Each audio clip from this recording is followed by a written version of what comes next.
ভাই ভাই ভাই ভাই, জি বলেন। আপনি না কফির উপর নাম লিখে দিতে পারেন? জি ভাই। তো আমার একটা টপ ফ্যান আমাকে কমেন্টে বলেছে সে একজনকে অনেক ভালোবাসে, কিন্তু তাকে বললে তার মনের কথা বলতে পারছে না। তো আজকে যেহেতু প্রপোজ ডে, সে চাই তার প্রিয়তমার নাম তার কফির উপর লিখে দিতে। আচ্ছা, ইন্টারেস্টিং বিষয়। কি নাম লিখতে হবে? তার প্রিয়তমার নাম হচ্ছে রিয়া। রিয়া। ও ইন্টারেস্টিং, খুব সুন্দর নাম।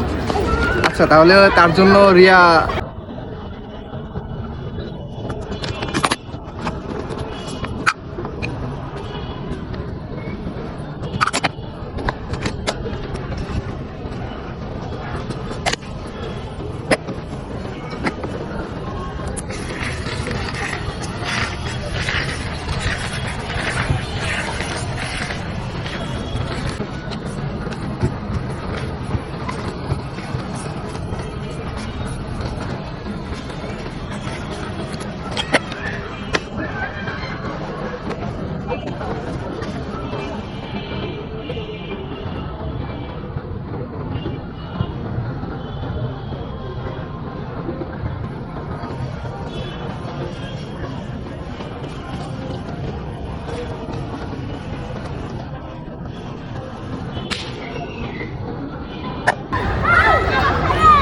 এই যে ভাই, রিয়া নাম লেখা রেডি।